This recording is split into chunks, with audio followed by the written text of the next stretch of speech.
the Actuator project, and I'm a co-founder of Actuator, for those that don't know.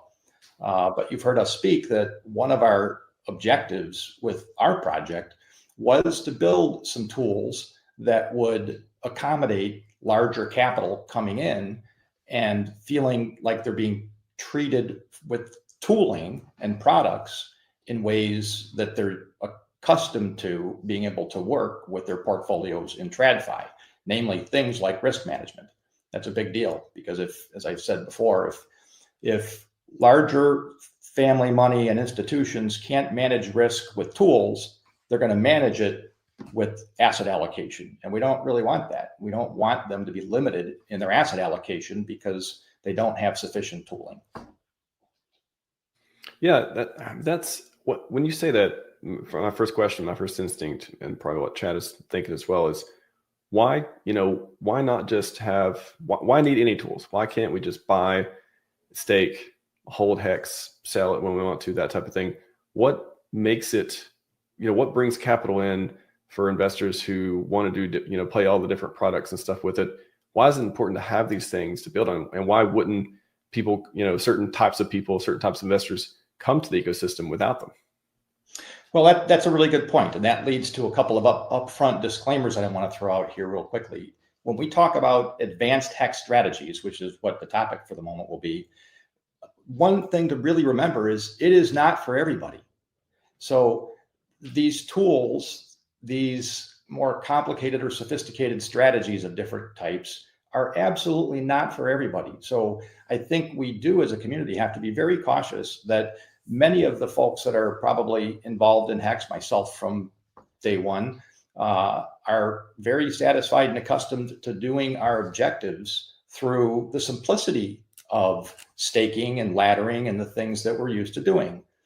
I don't think that needs to change for a lot of people. It really doesn't. In fact, there's danger in attempting to step out into advanced strategies, because with that comes advanced risks, and people could end up doing things that actually hurt themselves. Because like any tool, if you're really not familiar with how to use it, what likely happens when you use a tool? You probably hurt yourself. So to your point, I think it is really important to know that for a whole group of people, and many of them probably in the audience right now, don't feel like you have to go get involved in advanced tech strategies. You've got some great speakers lined up, obviously guys like Crispy Man and all kinds of others that are going to talk about the more traditional, tried and true HEX strategies that are sufficient for many. Stay there. But there's a different cadre that we're also seeking to have, and that would be those that have larger capital. And by the time you have larger capital, in order to sort of preserve that, you need preservation strategies. You need risk management strategies. You want to do things that optimize risk-adjusted return. There's all kinds of fancy jargon that shows up in TradFi. Some of it is more useful than others, but things like options, things like capital allocation or access to liquidity help manage risk, or at least shape it in a direction that you find favorable. So if none of that makes any sense to you, then just consider yourself in the comfortable camp that can work with the simplicity of what HEX gives us at the protocol level. And that's really important. So I just wanted to throw that out there before we start talking advanced strategies, that most people are best served by mastering the basics: how to buy, how to plan, how to safely hold it, how to stake it, how to track it, how to end stake it. Learn those really good things. And then if you find your level at some of these other areas, then you begin to learn. Gotcha. No, a great one to preface it. There's all kinds of platforms to let you do everything in the world on PulseChain and with HEX and stuff to leverage and all these different pieces. And yeah, it does. Don't want to check yourself where you rickety wreck yourself with the tools available. The tools are, some of them are for advanced users. You don't go and buy a chainsaw without knowing how to use a chainsaw. You might cut something off that you don't want to cut off. Limbs good. We like limbs. Let's keep limbs. Take that metaphor to the blockchain. Keep your money. Try to use the tools that you know how to use well. Or if you're going to play around with it or whatever, what I like to do is if I'm going to do something new that I don't quite understand, I don't put anything serious into it, for example, in the protocols.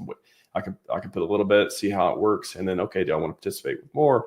All that stuff you can, I mean, that's like the general sentiment for any new thing. Yeah, definitely. I mean, I like buying, I like holding, all that stuff. But if you want to do more than that, we got the tools available. So that's right. So they're going to serve different people, but it shouldn't be that people feel like they have to go and do these things. The protocol itself is excellent and will serve most people really well. All right. Is there anything you want to share on the screen or otherwise? Yes. So at this point, what I thought I'd do is go ahead and do a screen share. I'm going to show one slide, talk through some general ideas of advanced strategy, and then I'm going to show a couple of images on our actuator site that would allow folks to be able to quantify some of those things. Awesome. All right. Am I up? You're up. You want me to hop on or just wait for a signal or? Yeah, from here you can stay if you want to help, or you can pop out, but I'll just run it from here a little bit and go through some advanced strategies. First, I'll hang out for a slide. All right, very good. So what are you trying to accomplish with advanced HEX strategies? Now I'm talking specifically about HEX. We're not talking about strategies that involve a lot of other stuff. That's for other purposes, but just within HEX. The objective is often to drive total return, or at least be aware that total return is a thing. And that means you need to be mindful of your income and mindful of your price performance. Those two together make up what's called total return. So I think I heard you mention earlier, Max, this PLPL, I think, was part liquidity and part ladder. Well, and that's a great strategy. But so the first advanced strategy can build on that and maybe add a little more elegance to it, where you can shape the liquidity part of it and shape and improve the ladder part a little bit. So an example of that would be we think, this is all our opinion, right? Is that if you took liquidity that's just pure idle liquidity, it's not doing anything else, but instead you could provide it as liquidity into a HEX HTT pair, that is still completely HEX. So you still have HEX exposure. Whatever HEX is doing, that pair is going to do. Yet you're going to be earning liquidity providing fees. It's constantly liquid for you. You haven't sacrificed your liquidity. It's just in a pool, and it's earning something because you're letting people trade back and forth through you between HEX and future HEX. That's what HTTs are. So that is a nice advanced approach to handling the liquidity bucket rather than it being idle liquidity. And we think that the delegated HSI ladder, you can build the same ladder, but if you choose to incorporate some delegated HSIs as part of your ladder, then you've got some additional flexibility that might be able to do some things to improve around price performance. So I'll leave that one at that point for the moment. A second point on advanced HEX strategies would be to learn the products. Now, when I say the products for the scope of this, what I mean are the direct HEX products. We want constant and continuous exposure to HEX for this. I don't want to suggest that we do something advanced where it's HEX versus something else. That's a different deal, right? There's ratio trading and all kinds of other things, but that's not what we want to do. We want to find the HEX related products. We've got perpetuals, we've got native stakes with projects doing cool things over there. We've got HSIs and we've got projects doing cool things with those. And the more we understand the direct HEX products, no middlemen, we're not giving up self-custody. The more we understand those, then we can begin to see ways to improve our overall performance. So tools matter. We don't want to pit the wrench against the hammer or the hammer against the saw. If you're building a house, you need a full suite of tools because you're really trying to build a house. In our case, we're trying to build portfolios. We don't care about favorite tools. We care to have all the tools and use them wisely to get the house we want or the portfolio we want. The next point I'm going to highlight, and we'll see some of this in the app in a minute, I think it's important from an advanced strategy standpoint, is to be mindful of and coordinate your fixed versus variable rate HEX returns. Boy, did we get a lesson on that back in February, right?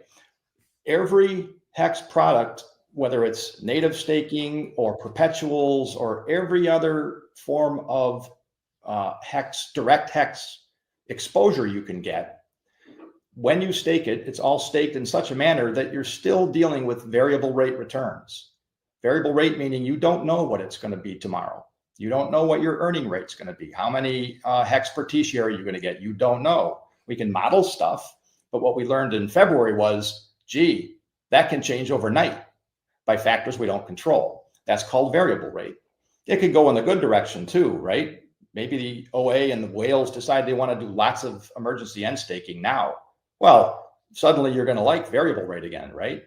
But my point is, HTTs, when you buy an HTT, you're locking in a fixed rate in native HEX terms.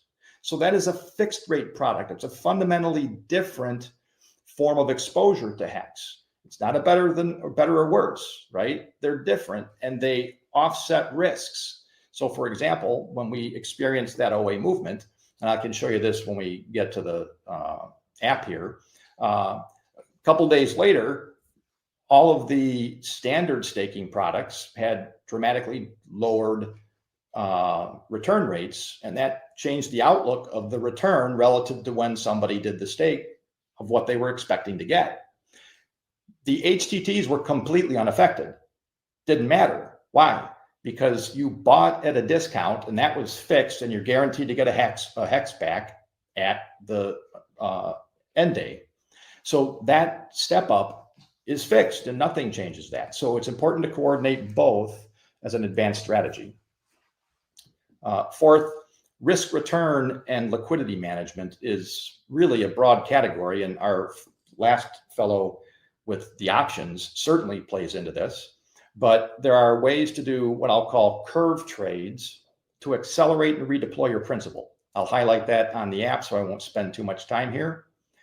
And you want to be able to watch the relative value across the native HEX products, meaning where am I getting my most yield in native HEX terms on any given day? Am I watching those? Because I can grow my HEX bag if I can say, well, right now I can come out of this direct HEX product and own this direct HEX product, and I've improved the growth rate of my bag or the size of my bag in some cases. I'll show you what I mean. And lastly, again, these are advanced, amplification. Now this has to be based upon certain market conditions, which I'll highlight here, or at least point the direction to how you would evaluate that. Amplification is different than leverage. If you lever something up, then what you've done is you've taken it, you've put it into somebody else's custody that you don't have it, they do, and you have borrowed against it such that if the price of the collateral goes down, you may get liquidated, and that brings a liquidation risk. But amplification, in the manner I'll show you here with Actuator, doesn't bring that kind of liquidation risk. So it lets you utilize your capital more efficiently with respect to earnings is the point. And then the final piece that you should consider when you try to do advanced strategies is, remember, to some degree, especially with larger portfolios, custody itself is a portfolio. Custody is a portfolio. And so you might consider some advanced ways to use, say, multi-sig wallets, or have an architecture of self-custody, not just everything's in one spot and I hope I don't lose those seats. So there's some examples. Now I want to pause for a second, see if Max is still there and you have anything you want to add to this. I know it was quick for today. Then I'm going to dump real quickly into the app so that we can see how to evaluate a couple of those points. AI Max is here. Please continue. Okay, love it. All right, so right now we are in app.actuator.finance, and that's the live app. I'm going to just highlight a few things so people can realize what sorts of tools are here to think about some of those strategies. First one, yep. I will say real quick, I think the most important thing for people to take away from this is the leverage versus, you said amplification. Yes. And showing the difference in actuator, that like actuator versus is it Fame? The lever, what lever platform do we have on PulseChain? Right. Well, it's whatever but yeah, Fame, I like think. an equivalent. But if you're going to send something in and borrow against it, that thing relative to the externality token, there's, that's an automatic ratio trade. And if it goes against you, you're going to get liquidated. That doesn't happen here because all HEX. Yeah, I think that's the important thing to bring out here too, is like how is actuator different than leverage, like the leverage part versus the amplification. I think it's super interesting. Yes, we'll touch on that here in a few minutes. So first, let me highlight this. Over here, right at the top, we have 3 HTTs, 3,000, 5,000, 7,000. For those that don't know anything about this project, I've got another session lined up at the end of the week that'll be actuator basics, but I want to keep pressing with this for the moment. So this is showing you the APRs that you can get simply from buying the HTT. Now, remember, the HTT is HEX on a future date. So if you own an HTT 3000 on day 3000, you're at day 2087 right now. So in 900 and something days, these HTTs are a HEX. The protocol hands you a HEX. So it's just you're buying them at a certain discount, which you can see right now. And then your return is generated, guaranteed, right? Because you buy it at a fixed discount, and then it gets returned to you at par, basically, to use bond language. So these are the APYs that you can get by buying and holding, and these are fixed rates. Now, you could compare these rates. Let's drop down here for a minute to this chart. It's 3 down. This is comparing the HTT rates. This is the emerging HEX yield curve, native HEX yield curve, which we believe is going to become really important over the next handful of years as it ushers in. Like the yield curve in treasuries is to the US dollar, so this native HEX yield curve is going to be to the reserve asset of HEX on PulseChain. And we really have a vision for that. And these other projects may really contribute. But what this is showing you is what can I earn for yield by the HTTs on day 3,000, 5,000, and 7? How does it compare to staking? Well, there's the staking curve.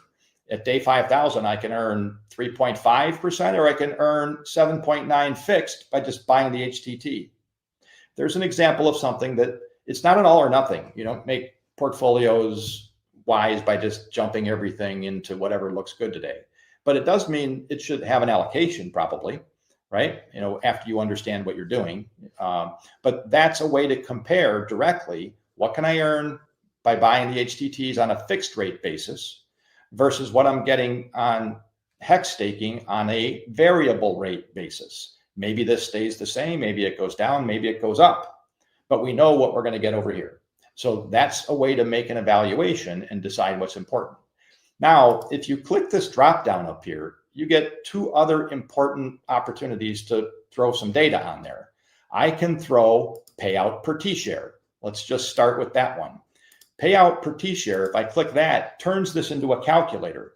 You get these little balls here, and you get a right-hand scale that shows you right now, it defaults to the 7-day average payout per T-share, which is 1.54 HEX.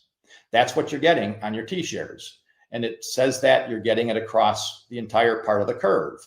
It's assuming that wherever you're at, you're getting that at any length.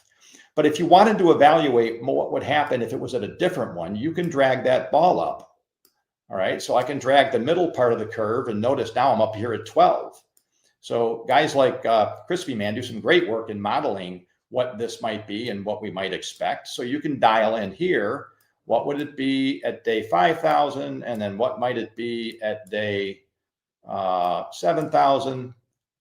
Just drag it around. So here's an example where if I wanted to, I'm assuming that the 3,000 might go up a little, and then by day 5,000 we're at 6 HEX per T-share, and then we're out here at 21 by day 7,000. Maybe you believe that. Maybe you want to see what would happen if. So you dial that in and notice what occurred. The HEX mining curve or staking curve adjusts for what the yield would be if your scenario was right. So you're getting to do scenario analysis, and you're still seeing the overlay of the HTTs. So you can decide, like in this situation, maybe I'll buy the 3000 HTT because it's still yielding better than hex mining would do in my scenario.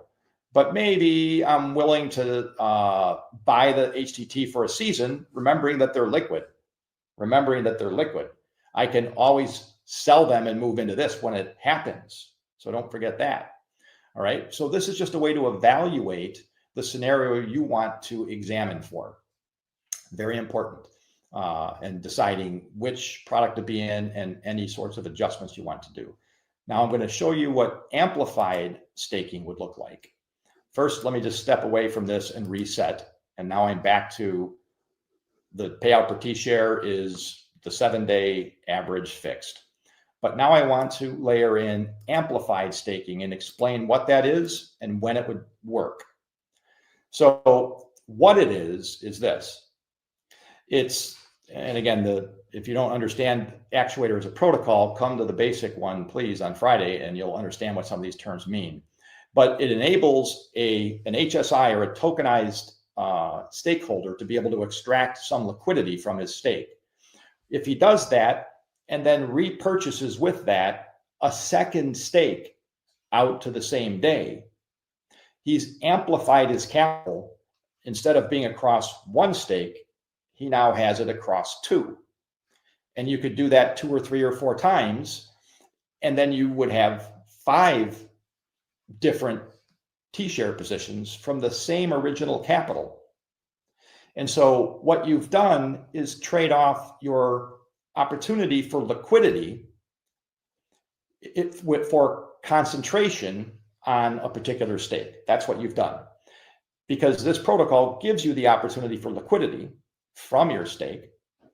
You can choose to not use it and let it sit, and then it's just idle liquidity that's in there, and you're earning your T-share. Or you can say, I'll take the portion that I can access, use it to buy more of those same stakes, and then rinse and repeat as many times as the size makes sense for it. In this case, we're looking at 5 times. So at the end of this, you would have 5 different stakes that you ran. Now, the red curve would show you the math on this. I'll have to give you more explanation in another session on how that works. But in effect, when you're borrowing from your own HSI position, the yields that we saw a few minutes ago represent a cost of funds to you. It's what you're paying or giving up to someone as you take out the HTT and sell it, so that you can redeploy it. So you want to think about that as a cost of funds. So if that rate is too high, then this strategy is not going to work. And you can see that it's not looking super compelling because it's below 0 at the moment. So it wouldn't be economically sensible at all until you get out to the end of the curve. But even there, it underperforms the other options available. But that is only for our base condition, right? Because if we come back here and say, but I want to say, what is this going to do if we had some higher payouts per T-share? Now we go back and we make some adjustments to something that, maybe we say is more likely down the road. By day 1,000, we're going to be maybe at 18 hex per T-share. By day 7,000, maybe you want to model 43. Well, if you did that, now very quickly, just like we saw earlier, you still see that the HTTs win by just buying them, even over the hex staking. You see there's a bunch of crossover stuff going on around day 4,000. But boy, as you get to the end, what you see is HTTs are still earning, a smaller amount down here. But you get up here and you're seeing the difference is 5.9% for the HTTs, but staking would be up to 44% is what I'm yielding there. But look at the amplified hex staking. By amplifying my capital, I'm now getting 87, almost 88% of return on the same capital. I didn't add extra capital. I just simply utilized the capital that was accessible to me from my original stake and kept redeploying it. Now, the reason that there's not a liquidity risk from this action is because you're using your own capital.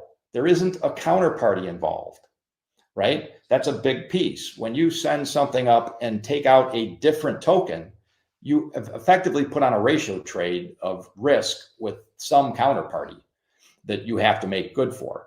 This is a different mechanism. This is a mechanism that says there is demonstratable capital and value in a hex stake. The minute you make it, you've put in principal.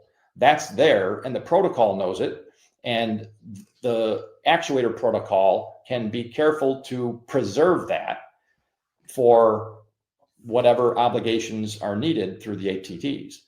But you can use your own capital to do these other things, and you're not borrowing anything from somebody else. You're just simply trading your liquidity for more stakes. Let me pause on that. That's a lot to digest.